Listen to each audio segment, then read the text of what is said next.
안녕하세요. 사랑하는 나그네교회 교회 여러분, 그리고 하나님 말씀을 같이 기쁨으로 읽어가는 그리스도 안의 형제 자매된 교회 여러분, 오늘 우리는 시편 74편을 읽어가겠습니다.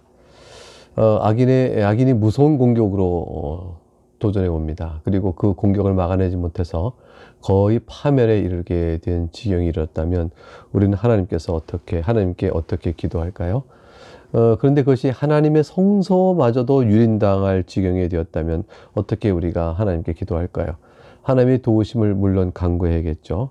지금 시편 74편에서는 하나님의 도우심을 간구하되 하나님께 이런 상황까지 이르게 된 상황에서 우리 어떻게 기도하면 좋을까를 보여주는 하나의 중요한 시편입니다. 즉 예루살렘이 함락된다는 말이죠. 하나님께 어떻게 기도할까요? 예루살렘은 실제로 함락됐습니다. 바벨론에 의해서 함락됐고요. 그 유다 지파의 고관 대장들은 다 바벨론의 포로로 끌려갔습니다. 그러한 상황 속에서 시편 74편은 이 기도문이 찬송으로 만들어졌다고 우리가 생각되어집니다. 그러면 먼저 악인이 어떠한 악을 행했는지 살펴보면서 그 참혹함과 비참함을 살펴보도록 하겠습니다. 1절 3절에 보면 하나님의 탄원이 이제 먼저 시작되죠. 하나님이여, 주께서 어찌하여 우리를 영원히 버리시나이까? 어찌하여 주께서 기르시는 양을 향하여 진노의 연기를 뿜으시나이까? 하나님께서 지금 1절에 하는 말은 뭐예요? 하나님, 우리를 어찌 영원히 버리십니까? 우리가 바로 하나님께서 기르신 양이 아닙니까? 그런데 하나님이 우리를 버리셨고 진노의 연기를 뿜으심으로 우리가 이런 처지가 되었습니다 라는 거예요.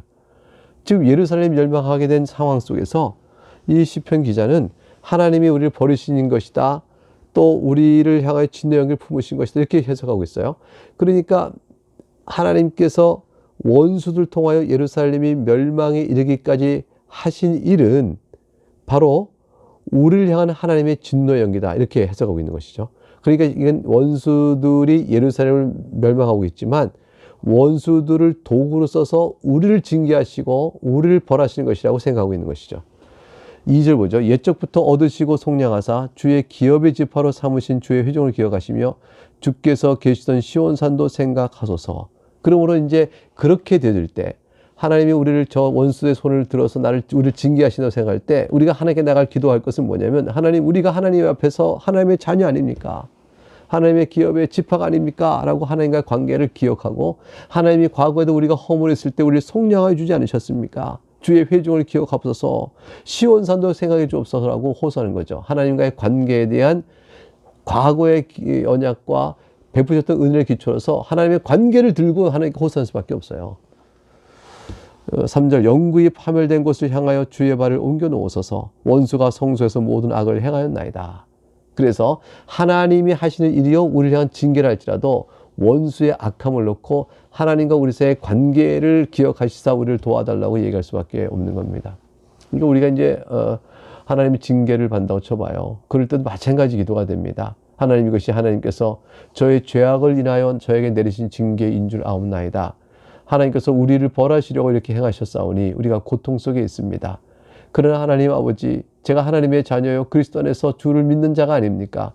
주님께서 약속하신 대로 주 예수의 이름을 부르는 자마다 주의 자 삼으신다고 하니 내가 주를 믿나이다. 하나님 나를 불쌍히 여겨주시고 주를 향한 이 언약을 기초로 저 나를 공고하고 괴롭히는 이 악에서 구원하여 주옵소서, 이렇게 기도하는 것이죠. 하나님의 징계이지만 원수의 손을 향하여 오는 거기 때문에 원수를 하나님께서 멸하여 주시고 나를 들어주시기를 원하는 것입니다. 살려주시기를 원하는 거죠. 그러면 여기는 하나님의 죄의 용서와 공의 심판이 같이 가야 하는 것이죠. 그래서 이런 어려운 상황 속에서 기도는 어떻게 되냐면 우리의 죄를 향한 하나님의 자비로운 용서, 그리고 악인들을 향한 하나님의 공의 심판, 이것을 같이 구하게 되어 있습니다. 원수가 이제 어떤 악을 행했는지 예루살렘이 당하고 있는 멸망의 참상을 4절부터 8절에 이렇게 설명하고 있습니다. 주의 대적이 주의 회중 가운데서 떠들며 자기들의 깃발을 세워 표적으로 삼았으니 그들은 마치 도끼를 들어 살림을 베는 사람 같으니이다. 얼마나 무섭게 다가왔으면 이럴까요? 깃발을 탁 세워서 공격의 표적으로 삼더니 도끼를 들어 살림을 베는 것처럼 팍 쪼니 당할 재간이 없는 거죠. 이제 그들이 도끼와 철퇴로 성소의 모든 조각을 쳐서 부수고 하나님의 성소가 무너져 갑니다. 주의 성소를 불사르며 주의 이름이 계신 곳을 더럽혀 땅에 엎었나이다. 그들이 마음속으로 이르기를 우리가 그들을 진멸하자 하고 이 땅에 있는 모든 하나님의 회당을 불살랐나이다. 하나님, 이렇게 참혹한 일이 우리 가운데 이루어졌습니다. 하나님, 불쌍히 여겨주세요. 호소를 합니다. 그리고 이런 참상을 보시고 하나님께서 움직여 주시길 간구합니다. 여러분, 우리가 하나님이 징계를 받잖아요. 징계를 받으면 우리가 하나님 앞에서 죄를 범했기 때문에 징계받는 거 아니겠어요? 그럴 때 하나님께 호소할 때요, 하나님, 이 징계가 너무 아파요, 너무 아파요, 이렇게 우리 자신 주관적인 것이 아니라 하나님께서 내리신 징벌로 인한 참상을 호소하면서 하나님, 주의 아들이, 주의 백성이 이와 같이 되었나이다. 비록 우리의 허물로 인한 것이오나 주의 백성이 이렇게 참담한 가운데 있는 것을 주께서 원치 않으시오니 우리를 불쌍히 여겨주시고 긍휼로 우리 죄를 모두 사하여 주시며 우리를 건져 주시옵소서. 우리에게 악을 행하여 이 고통을 주는 자를 주님 벌하여 주옵소서라고 말하여 살 길을 찾아가도록 나가는 거죠. 우리가 그렇게 기도할 수밖에 없어요. 달리 기도할 방법이 없습니다. 9절부터 11절에 볼까요? 예루살렘 참상에 대해서 이렇게 설명한 다음에 하나님, 우리를 살펴주옵소서라고 주 앞에 호소합니다. 보세요. 9절, 우리의 표적은 보이지 아니하며 선지자도 더 이상 없으며 이런 일이 얼마나 오래된지 우리 중에 아는 자도 없나이다. 하나님 뜻을 알려줄 자가 없는 거예요. 표적이 안 보여요. 뜻이 안 보입니다. 그 10절에 하나님의 대적이 언제까지 평하겠으며 원수가 주의 이름을 영원히 능력하리까. 언제까지 영원이라는 말 속에 담겨있는 뭐가 됩니까? 캄캄한 앞날이에요. 기다리고 있으나 캄캄한 앞날. 그거를 말하고 있는 거죠. 언제까지 비방하며 영원히 능력합니까? 이 말씀 속에 자신이 닥쳐있는 상황에 참담함, 앞을 내다볼 수 없는 참담함을 얘기합니다. 11절, 주께서 어찌하여 주의 손 곧 주의 오른손을 거두시나이까. 주의 품에서 손을 빼내시어 그들을 멸하소서. 하나님, 그 오른손을 드시사 저들을 쳐서 멸하여 주옵소서. 그래서 대적을 멸하여 주길 말합니다. 이 대적은 하나님께서 우리를 벌 주시게 사용하고 있는 거지만 대적 자체는 악하여 우리를 치고 있는 거죠. 그러니까 하나님께서 대적은 공의로 다스려 주시고 우리를 불쌍히 여겨주셔서 우리를 구원하시옵소서라고 이렇게 호소하는 게 되어집니다.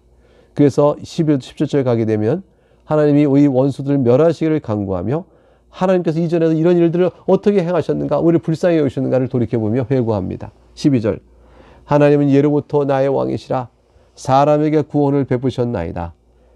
주께서 주의 능력으로 바다를 나누시고 물 가운데 용들의 머리를 깨뜨리셨으며 리워야단의 머리를 부수시고 그것을 사막에 사는 자에게 음식물로 주셨으며 주께서 바위를 쪼개어 큰 물을 내시며 주께서 늘 흐르는 강들을 마르게 하셨나이다. 이 내용은 전부 다 보면 출애굽 때 사건도 포함되고요. 여러 가지 주님께서 이스라엘을 보호하게 행하신 일들을 이렇게 고백하고 있습니다. 하나님께서 우리가 하나님 앞에서 의롭지 않을 때라도 그저 우리를 불쌍히 여기셔서 원수로부터 우리를 보호해 주셨던 일들을 우리가 이렇게 낱낱이 회고하오니 이 하나님이 우리의 하나님 아니십니까? 그러니까 이제 16, 17절에 다시 이렇게 고백하죠. 하나님의 능력을 우리가 믿습니다. 하나님은 낮도 주의 것이요 밤도 주의 것이라 주께서 빛과 해를 마련하셨으며 주께서 땅의 경계를 정하시며 주께서 여름과 겨울을 만드셨나이다. 창조주이시면서 동시에 땅의 경계를 정하신 하나님의 섭리죠. 여름과 겨울도 하나님의 섭리가 운행하시죠. 낮도 밤도 주의 것이니까 빛도 해를 마련하셨으니 하늘과 땅의 모든 것들을 하나님께서 다스리시는 왕이십니다. 하나님의 권능에 대한 절대적인 선언이죠. 이러한 하나님이시니 원수들로부터 우리를 보호하시는 과거의 일들을 행하신 일들이 능히 하신 분이었고 앞으로도 일을 하실 만한 분이심에 틀림없지 않습니까? 그래서 18절부터 23절에 가게 되면 하나님의 언약에 호소합니다.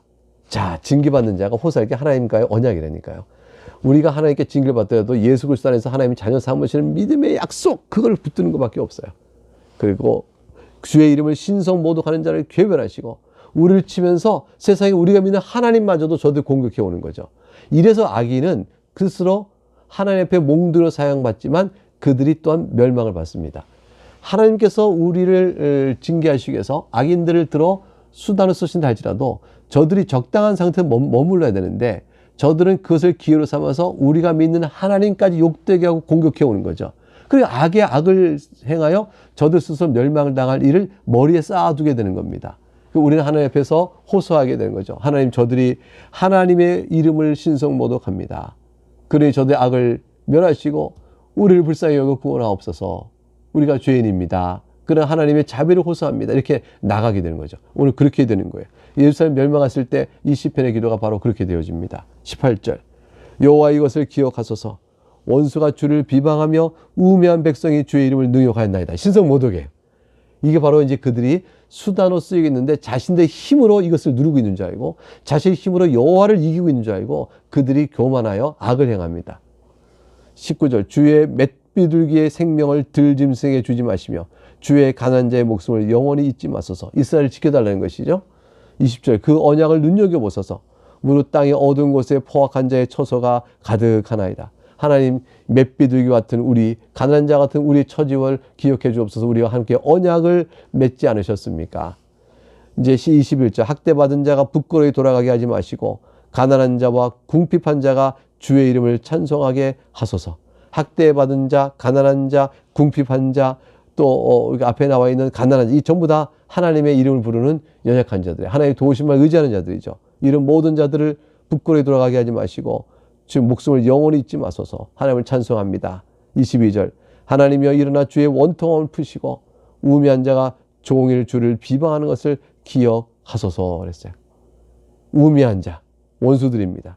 그래서 그들이 당하는 주의 원통함, 그들의 행하는 일이 하나님의 성소를 더럽히는 때까지 되었으니 내가 하나님께 징벌을 받아 이 해를 받지만 내 하나님, 사랑하는 하나님이 욕되게 된 것을 참을 수가 없는 거죠.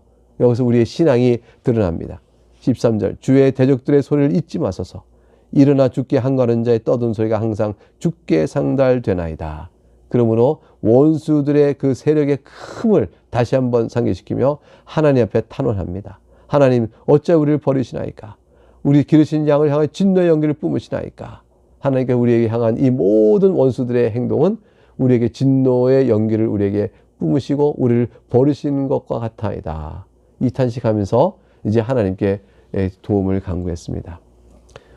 이제 우리가 결국 오늘 본문에서 보는 것은 어떠한 상황이든지 악인의 무서운 공격으로 파멸에 이르게 같은 무서운 상황에 극단적 상황까지 내몰리다 할지라도 우리의 살 길은 하나님을 의지하는 것입니다. 하나님의 용서와 사랑을 의지하십시오. 예수 믿는 자에게 베푸시는 하나님의 자녀된 사랑을 의지하십시오. 그리고 하나님 주신 징계 앞에 여러분 겸손히 엎드리면서 나의 허물 때문입니다. 그렇게 받으십시오. 그러나 그럴 때라도 하나님, 우리를 영원히 버리시나이까? 진노의 연기를 언제까지 뿜으시나이까? 라고 하나님께 호소하면서 자기 당한 상황 속에서 하나님의 백성의 영광스러움을 회복하는 데까지 나가지 말아 주옵소서. 하나님의 영광이 가려울까 합니다. 라고 기도하시길 바랍니다. 하나님께서 우리를 살려주십니다.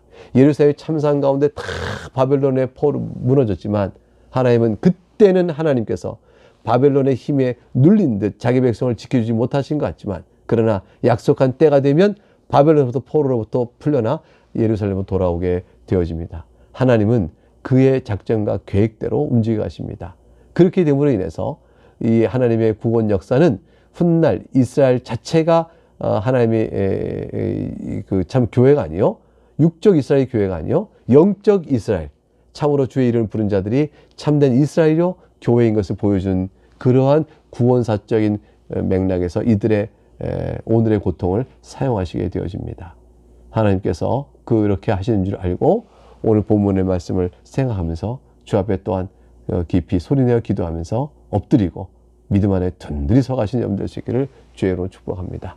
네, 오늘 여기까지 보고 내일 다시 또 만나 성경을 읽겠습니다. 감사합니다.